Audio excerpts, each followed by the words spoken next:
बिस्मिल्लाहिर्रहमानिर्रहीम, अस्सलाम वालेकुम। मैं हूं हामिद रहमान और मेरे साथ मौजूद हैं crypto and blockchain expert Umar Shahzad साहब। Sir welcome. Thank you so much. अच्छा, तो जैसा कि आप सब जानते हैं कि द फर्स्ट क्रिप्टो स्कूल का जो क्रिप्टो ट्रेनिंग सेशन है वो स्टार्ट हो चुका है और हम आज अल्हम्दुलिल्लाह उसकी फ़र्स्ट लेक्चर की फ़र्स्ट वीडियो जो है वो आपके लिए इस टाइम पे शूट कर रहे हैं। इसके अंदर जो फर्स्ट टॉपिक है, अभी थोड़ी देर बाद इस वीडियो से पहले इंशाल्लाह मैं जो है वो फेसबुक पेज के ऊपर, जो हमारा फेसबुक का ग्रुप का पेज है, उसके ऊपर मैं पूरा जो हमारा कोर्स कंटेंट है वो भी डाल दूँगा ताकि आपको पता हो कि नेक्स्ट किस टॉपिक के ऊपर हम बात करने जा रहे हैं। तो अभी जो हम बात स्टार्ट करेंगे वो हम स्टार्ट करेंगे बार्टर सिस्टम से। बार्टर सिस्टम के जब दुनिया का वजूद हुआ तो लोगों को जब अपनी ज़रूरियात ज़िंदगी के लिए जब कोई चीज़ लेनी होती थी तो वो उसका जो लेन देन करते थे वो किस तरह होता था, वो बार्टर सिस्टम था। उसके ऊपर बात करेंगे। उसके बाद फिर कॉइन्स आए जिसको हम सिक्के कहते थे। सिक्के जब आए तो उसका किस तरह से एवोल्यूशन हुआ, किस तरह वो आए, और उसके बाद फिर हम बात करेंगे पेपर करेंसी के ऊपर, जो आज हमारी इस रियल वर्ल्ड में जो अभी हमारी पेपर करेंसी चल रही है। ये सारी बातें करना इसलिए ज़रूरी है क्योंकि हम क्रिप्टो करेंसी को पढ़ने जा रहे हैं। तो क्रिप्टो करेंसी को पढ़ने से पहले हमारे पास उसकी बेसिक्स का बहुत ज़्यादा आइडिया होना चाहिए। तो इसके ऊपर हम बात करेंगे। उमर साहब को मैं अभी इंशाल्लाह उनको थ्रू करता हूँ आपके साथ। उमर साहब इस पर बात करेंगे और आप ये समझें कि आप लोगों की कान और आपकी आंखें मैं हूँ। जहाँ मैं समझूंगा उमर साहब ने कोई ऐसी बात की है जो मुश्किल है, क्योंकि हमारे बहुत सारे दोस्त हैं जिन्होंने कहा कि सर बिल्कुल आसान अल्फाज में बात होनी चाहिए, तो मैं वहाँ पर उमर साहब से आपकी जगह जो है उनसे पूछूंगा कि सर इसके बारे में बताएं। तो ओवर टू यू उमर साहब। Sir please. Thank you so much. And सबसे पहले कि जब हम ये वीडियो स्टार्ट करने लगे थे, इससे पहले भी मेरी और हामिद भाई की डिस्कशन चल रही थी और हामिद भाई ने बारहा मुझे रिक्वेस्ट की कि बात को बहुत सादा अल्फाज में कन्वे करना है ताकि हमारी टीयर के जितने भी लोग हैं, हमारे इस ग्रुप के जितने भी मेंबर्स हैं, हमारी जितनी भी ऑडियंस है, उसको आसान तरीके से चीज़ों को की समझ आते। मैं जानता हूँ कि ये एक बहुत ही प्योरली टेक्निकल टॉपिक है। अगर क्रिप्टो करेंसीज़ की या इकोनॉमीज़ की स्टडीज़ की बात करें तो इसके अंदर बहुत सी टेक्निकल टर्मिनोलॉजीज़ भी आती हैं, but I will try my best कि मैं बड़े सिंपल और सादा अल्फाज में आप लोगों को बता सकूँ। तो जैसे कि टॉपिक के बारे में हामिद साहब ने ब्रीफ कर दिया कि we will talk about barter system. Barter system से पेपर करेंसी तक का जो सफ़र है हम उसको एक क्विक वे में तय करने की कोशिश करेंगे। तो फर्स्ट ऑफ ऑल मैं बात करूँगा इस प्रोसेस के इंसेप्शन की कि हाउ इट ऑल स्टार्टेड। जब दुनिया बनी और दुनिया के अंदर इंसान ने अपनी ज़रूरियात पूरा करना स्टार्ट की, तो शुरू में तो इंसान की जब हम आपने भी यकीनन वो डायग्राम्स देखी होंगी जिसके अंदर इवोल्यूशन ऑफ ह्यूमन दिखाया गया है कि इंसान को एक जानवर की शक्ल में दिखाया जाता है और वो एक with the passage of time वो इवॉल्व करते करते अपनी शेप को चेंज करता है, अपने रहन सहन को चेंज करता है, अपने लाइफस्टाइल को चेंज करता है। तो बिल्कुल ऐसा ही हुआ कि जब दुनिया अपने बिल्कुल इनिशियल फेजेस के अंदर थी तो लोगों की जो ज़रूरियात थी शुरू में तो ये था कि लोग जंगलों में बसते थे और कुछ भी खा लिया जाता था और कुछ भी कर लिया जाता था। बट जब वर्ल्ड इवॉल्व होना शुरू हुई तो दुनिया के अंदर कबाइल में बट गए इंसान, ग्रुप्स में बट गए इंसान, मुख्तलिफ शहर बसना शुरू हो गए।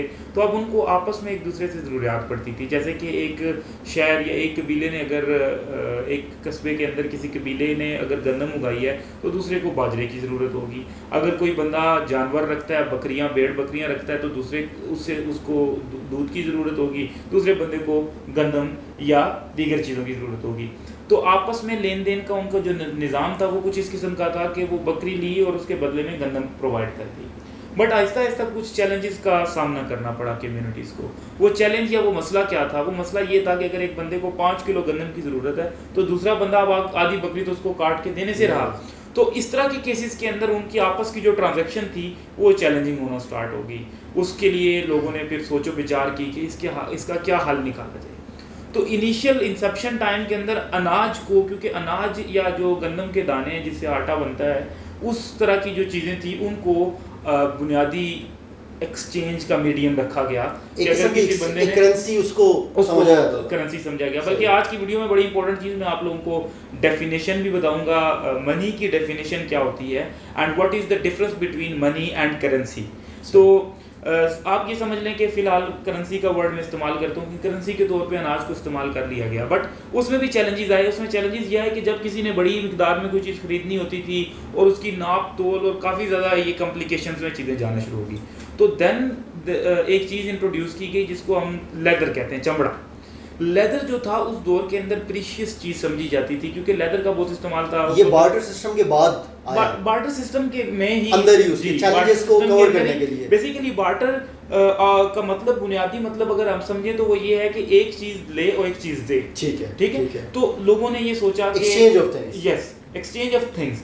तो अब क्या हुआ कि लेदर जो था वो हर किसी की नीड थी, क्योंकि सख्त मौसम से बचने के लिए आपको इस्तेमाल करना पड़ता, नीचे बिछाने के लिए आपको इस्तेमाल करना पड़ता, तो इसके बहुत से यूजेजेस थे, हर जगह के ऊपर ये इस्तेमाल हो रहा था। और ये जानवरों की जो खाल थी वो उससे बनता था, और इसको बनाने का भी एक लॉन्ग प्रोसेस था। अगर आज की तारीख में भी देखें, मैंने खुद अपनी आंखों से ये प्रोसेस विटनेस किया हुआ है कि जब कोई भी जानवर ज़बह किया जाता है तो उसकी खाल को एक स्पेसिफिक टेम्परेचर पे रखना, मेंटेन करना, उसके बाद उसको नमक लगाया जाता है, उसको खुश्क किया जाता है, और वो काफ़ी सारे प्रोसेसेस से देसी तरीके से भी गुजरती है और एक अपनी ऐसी फॉर्म के अंदर आ जाती है जो यूजेबल हो। तो लेदर को इस्तेमाल किया जाने लगा। लेदर को जब यूज़ किया गया तो लोगों ने अब एक दूसरे से जब भी कोई ट्रांजैक्शन करनी थी तो लेदर के पीस को वो चीज़ के बदले में दे दिया करते थे। तो हमें ये समझ आती है कि इंसेप्शन टाइम्स के अंदर leather was the first currency introduced in the world. Then आहिस्ता आहिस्ता माशरा इवॉल्व करता गया, नए मेटल्स एक्सप्लोर किए लोगों ने, नई और मादनियात जो हैं वो मिनरल्स को एक्सप्लोर किया गया, and world came to know about gold and silver and different iron etcetera. तो दुनिया में वो ये जो मेटल्स थे ये सॉलिड स्टेट्स थी, ये सॉलिड मेटल्स थे। तो लोगों ने ये सोचा कि बजाय इसके कि हम लेदर को, क्योंकि फिर तब भी ये चैलेंज आता था जब बड़ी क्वांटिटी में पेमेंट्स करनी होती थी तो वो आपके लिए टफ हो रहा था। तो जब एक्सप्लोर किए गए मेटल्स तो शुरू के अंदर जो है वो कॉपर को, आयरन को, गोल्ड एंड सिल्वर को, ये कुछ मेटल्स थे जिनको सिलेक्शन की गई फॉर कॉइन्स पर्पस। सबसे पहले जो आगाज़ होता है करेंसी का वो कॉइन्स से होता है, सिक्के बनाए गए। जब कॉइन्स को बनाया गया तो कॉइन, क्योंकि गोल्ड या ये जितने भी, जैसे हम दरम सुनते हैं, जैसे हम पहले ज़माने की बात सुनते हैं, उसको हम मुख्तलिफ नाम देते थे पहले टाइम की करेंसीज को, तो उसके अंदर बेसिकली वो दिनार जिसकी बात करते हैं, ठीक है, शुरू में ऐसे दिनार, तो दिनार वाज कॉइन। और अब जब मैं कॉइन, जैसे मैंने आपको बताया कि आज हम करेंसी और मनी की डेफिनेशन पढ़ेंगे, तो जो ही मैं कॉइन की बात करता हूँ तो मैं यहाँ पे सबसे पहले आपको मनी की डेफिनेशन भी बता देता हूँ कि लोगों ने क्या किया कि किसी को 1 किलो आटा चाहिए, किसी को 1 किलो चावल चाहिए, किसी को 1 किलो कोई मीठा कोई चीज़ चाहिए, गुड़ वगैरह, तो वो कॉइन देते थे और कॉइन के बदले में वो चीज़ ले लेते थे। ठीक, तो अब करेंसी की डेफिनेशन हमें यहाँ से ये मिलती है कि जो करेंसी या मनी, सबसे पहले मैं बात बताऊँ तो मनी सबसे पहले मीडियम ऑफ एक्सचेंज था। एक्सचेंज करने का जो तरीका कार था, चीज लेने के लिए आपने क्या देना था, तो बिल्कुल वो मनी थी नंबर 1। जिस चीज के बदले आपको कोई जरूरत की चीज मिलती थी वो उसका मनी बोलते हैं। यस, अच्छा, उस मनी की डेफिनेशन का पार्ट 2 ये है कि वो मीडियम ऑफ एक्सचेंज था। पार्ट 2 में आता है यूनिट ऑफ अकाउंट, कि वो नाप तोल का यूनिट ऑफ अकाउंट, अकाउंटेबिलिटी का एक यूनिट भी कहलाता था। सही। देन उसके साथ एक टर्मिनोलॉजी एसोसिएट की जाती है फंजिबल। फंजिबल का मतलब ये होता है कि जो मेरे पास एक करेंसी 1 रुपया है, जितनी वैल्यू उसकी है, आपकी जेब में जो 1 रुपया पड़ा हुआ है उसकी भी वैल्यू वही है। This is called fungible. Then there is a concept called durable. Money एक ऐसी चीज़ को कहा जा सकता है जिसकी लाइफ ज़्यादा हो, जो लॉन्ग लास्टिंग हो, ना कि चंद दिनों के अंदर अंदर वो चीज़ एक्सपायर हो जाए। हम किसी ऐसी चीज़ को, अब लेदर को तो इस्तेमाल किया गया, बट लेदर की डेप्रिसिएशन भी थी। अगर लेदर गीला हो जाता है लेदर, तो अब ड्यूरेबिलिटी का कंसेप्ट जो है वो लेदर इस डेफिनेशन पे पूरा नहीं उतरता था। तो जो मेटल्स से हमारी ड्यूरेबिलिटी की डेफिनेशन के ऊपर भी पूरे उतरते थे। और मनी की लास्ट पॉइंट डेफिनेशन ये है कि that is store of value, कि जो मनी है वो उसकी जो वैल्यू है वो उसके अंदर ही मौजूद है। लाइक एक कॉइन है गोल्ड का, तो वो दुनिया के किसी भी हिस्से में चला जाए तो उसकी वैल्यू वही रहेगी। सो ये जो 5 पॉइंट्स किसी भी चीज़ के बारे में हम इनको कंबाइन करते हैं, ये सारे के सारे पॉइंट्स जिस चीज़ के अंदर पाए जाते हैं, that can be called money. On the other hand, जब ज़माना कॉइन्स का था, कॉइन्स जब चलते थे तो coins were called money, money कहा जाता था इनको। ये सारे के सारे ट्रेड्स जो मैंने आपको बताए वो कॉइन्स के अंदर मौजूद थे।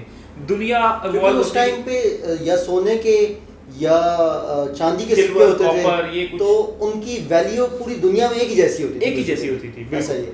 लाइक जिस तरह भी हमारे भी मेटल के सिक्के हैं, लेकिन यही आप जाके किसी और दुनिया के मुल्क में लेके जाएंगे तो नहीं उसकी वो वर्थ। ऐसा ही है। देखिए जी, जो भी मटेरियल उसके अंदर, बेसिक कंसेप्ट मैं ये समझाना चाहता हूँ कि जो मटेरियल कॉइन के अंदर इस्तेमाल होता था वही मटेरियल दुनिया के किसी भी कोने के अंदर सेम वैल्यू के ऊपर रिकग्नाइज किया जाता था, क्योंकि वो स्टोर ऑफ वैल्यू था, वो जो कॉइन था उसके अंदर ही उसकी वैल्यू थी। तो दुनिया मज़ीद इवॉल्व होती गई और ट्रेड बढ़ती गई, काम बढ़ते गए। तो back in like 770 BC in China के अंदर गवर्नमेंट के साथ एक कॉन्ट्रैक्ट किया गया। उस वक्त चाइना तो वजूद में नहीं आया था, जो भी उस वक्त की वहाँ की लोकल बॉडी या स्टेट थी उसने एक कॉन्ट्रैक्ट किया एक कॉन्ट्रैक्टर के साथ, और वहाँ पे कुछ इंफ्रास्ट्रक्चर से रिलेटेड काम हुए। आप कह सकते हैं कुछ रोड से रिलेटेड थे, या जो भी इंफ्रास्ट्रक्चर उस दौर में हुआ करता था ट्रैवलिंग के लिए, जो चीज़ें रिक्वायर्ड थी उस इंफ्रास्ट्रक्चर के लिए काम किया उसने। तो उसकी जो पेमेंट थी, क्योंकि उसकी लेबर भी थी, मटेरियल भी था, सारा कुछ तो काफ़ी बड़ी मिकदार में बनती थी।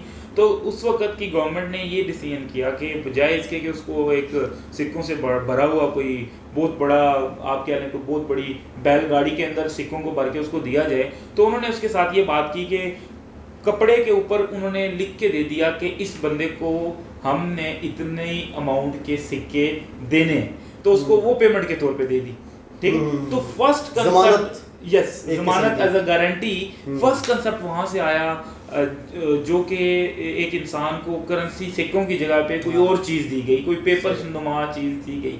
अब उसने क्या किया कि उसका कहीं और लेन देन था, तो वही वाला पेपर उसने रोल आउट कर दिया आगे किसी और बंदे को। उसने कहा ये गवर्नमेंट की ज़मानत है, इतने सिक्के मेरे सरकार के पास पड़े हैं, तुम जब चाहो जाके उनको दे दो और वो सिक्के उनसे ले लो। अब वो करते करते वो जो पीस ऑफ पेपर था या पीस ऑफ जो आप क्या लें क्लॉथ था, वो ट्रैवल करता रहा, और लोगों ने मतलब बड़ा आसान हो गया लोगों के लिए कि बजाय उठाना वो उसके बदले में बड़ी ट्रांजेक्शन उन्होंने इसमें करना शुरू कर दी। तो वहाँ से हमारा पेपर करेंसी का जो है वो कंसेप्ट जो है वो ओरिजिनेट होता है, स्टार्ट होता है। उस वक़्त के बाद करते करते दुनिया आगे इवॉल्व हुई। यूरोप में अगर जर्मनी की बात की जाए तो सबसे पहला जो एक बैंक था, बैंक बॉडी ने जो करेंसी नोट थे वो वहाँ से बेसिकली इशू किए। वो जो करेंसी नोट थे, that currency note was called as a legal tender. Legal tender से क्या मुराद होती है? अगर आप कहीं पे भी गूगल के ऊपर या किसी भी जगह पे अपनी आम जिंदगी के अंदर लीगल टेंडर का अगर लफ्ज़ सुने, तो लीगल टेंडर की डेफिनेशन ये होती है कि ये जो जिस चीज़ को भी कोई भी गवर्नमेंट लीगल टेंडर डिक्लेयर कर देती है, अगर कोई भी बंदा खरीदारी के लिए वो चीज़ एज अ प्राइस पे करना चाहता है, लाइक फॉर एग्जांपल जैसे हमारे मुल्क के अंदर 10 का नोट जो है वो लीगल टेंडर है, तो जो सेलर है, सेलर के ऊपर ये ऑब्लिगेशन है कि वो उस चीज़ को एक्सेप्ट करे कि वो उसके बदले में इंसान को कोई चीज़ दे। सो जर्मनी से वो आगाज़ होता है, वहाँ से ये स्टार्ट हुआ कि गवर्नमेंट क्या करती थी कि कोई भी नोट्स जिसको हम कहते हैं, ठीक है जी, वो नोट्स इशू करती थी, और note was called as legal tender, और उस लीगल टेंडर के ऊपर लिखा होता था वो जितनी भी प्राइस वैल्यू का नोट था उसके बदले में गवर्नमेंट जो थी वो कोई कमोडिटी होल्ड करती थी या वो कोई गोल्ड होल्ड करती थी, और वो जो नोट था वो गारंटी होता था, वो एक ज़मानत होता था कि आपका इतना गोल्ड जो है वो गवर्नमेंट के पास पड़ा हुआ है या इस बैंक के पास पड़ा हुआ है, आप जब चाहें वो ले सकते हैं। तो एवोल्यूशन यहाँ से हुई करेंसी नोट्स की। फिर कॉइन्स की तरफ चले जाएं अगर, तो कॉइन के अंदर एक कंसेप्ट है, वो उसको कहते हैं डीबेसिंग ऑफ कॉइन। डीबेसिंग से मुराद ये है कि अगर एक कॉइन था, सिक्का था 10 रुपये का, उसके अंदर गोल्ड 10 की वैल्यू का गोल्ड, 10 रुपये की वैल्यू का अगर उसके अंदर गोल्ड इस्तेमाल किया गया था, तो गवर्नमेंट क्या करती थी, कुछ अरसे के बाद वो सिक्के वापस मंगवाती थी और उनको डीबेस कर देती थी, उनमें से गोल्ड की मिकदार को कम करके दोबारा उसके ऊपर 10 रुपये की वैल्यू दे के दोबारा मार्केट में लॉन्च कर देती। उससे हुआ क्या कि गवर्नमेंट ने 1000 रुपये के सिक्के वापस मंगवाए और वही 1000 रुपये के सिक्के दोबारा से उनको मेल्ट किया और 20,000 के करके मार्केट के अंदर दोबारा लॉन्च कर दिए। तो ये जो कंसेप्ट है इसको डीबेसिंग ऑफ करेंसी कहते थे। इसी तरह जो पेपर करेंसी थी उसके अंदर भी वैल्यू कम होती गई पैसे की। और जो कंसेप्ट आप आम अल्फाज में पाकिस्तान के अंदर भी गवर्नमेंट में से आप सुनते होंगे, इन्फ्लेशन रेट बढ़ रहा है, उससे इन्फ्लेशन बढ़ जाती थी क्योंकि मार्केट की जो करेंसी की जो कमोडिटी वैल्यू थी वो कम थी, बट जो उसको गवर्नमेंट ने जो वैल्यू दे दी थी वो ज़्यादा थी। इस वजह से पहले 5 रुपये के सिक्के की ज़्यादा चीज़ आती थी, जब वही वाला 5 का सिक्का दोबारा इस्तेमाल हुआ तो उसकी जो मिकदार थी चीज़ की वो आपको कम मिलना शुरू होगी। सेम कंसेप्ट इस्तेमाल किया गया पेपर करेंसी के अंदर। पेपर करेंसी के अंदर भी इन्फ्लेशन ऐड की गई। इन्फ्लेशन से मुराद ये कि आपको अगर एक पेपर के ऊपर लिखा हुआ है कि ये नोट है, करेंसी नोट है 10 रुपये का, तो 9 रुपये का सोना जो है ना वो होल्ड है, 1 रुपया जो है वो उसके ऊपर एज अ सर्विस चार्ज आप कह लें कि होना या चाहिए। आप ये कह सकते हैं कि उस पे जो कॉस्ट आई है उसको मैन्युफैक्चरिंग कह सकते हैं, जो भी आप सही। उसको नाम दे रहे थे। तो इस तरह के कंसेप्ट से जो है वो इन्फ्लेशन दुनिया के अंदर वजूद में आती है। So this was the whole story from coins and then from barter system to- barter system से मैंने आपको बताया कि Coins. कैसे हम इवॉल्व हुए, कॉइन्स में आए, कॉइन्स का क्या कंसेप्ट Money था, में आए फिर। कॉइन्स को फिर हम गोल्ड इस्तेमाल करना शुरू कर दिया, सिल्वर इस्तेमाल करना शुरू कर दिया। चैलेंज क्या था एक जगह से मूव करने का, देन हमने सीखा कि मनी की डेफिनेशन क्या है, ठीक है। और एक बात मैं एंड पे आपको बता दूं कि जो मनी और करेंसी के अंदर डिफरेंस क्या है। मैंने आपको मनी के ट्रेड्स बताए। फर्स्ट मैंने आपको ये बताया कि मीडियम ऑफ एक्सचेंज है, सेकंड यूनिट ऑफ अकाउंट है, it's fungible, it's durable and store of value. ये 5 ट्रेड्स मैंने आपको मनी में बताए। बाकी 4 के 4 ट्रेड्स जो हैं वो करेंसी के अंदर मौजूद हैं except store of value. Store of value के अलावा बाकी सारे के सारे करेंसी के अंदर मौजूद हैं। जैसे कि नोट है, नोट एक करेंसी है। अब वो मीडियम ऑफ एक्सचेंज भी है, वो यूनिट ऑफ अकाउंट भी है, वो फंजिबल भी है, वो ड्यूरेबल भी है, बट स्टोर ऑफ वैल्यू नहीं है क्योंकि उस नोट के अंदर उसकी वैल्यू एग्जिस्ट नहीं कर रही। तो हमने ये डिफरेंस जैसे सोने के सिक्के में करती थी तो वो मनी थी, लेकिन करेंसी जब आई तो उसके अंदर वो नहीं है। अब वो होती लेकिन तब होती अगर गवर्नमेंट्स या रियासतें जिनके पास वो करेंसी मौजूद है वो वाकई फेयर चल रही होती, क्योंकि वो फेयर नहीं चली।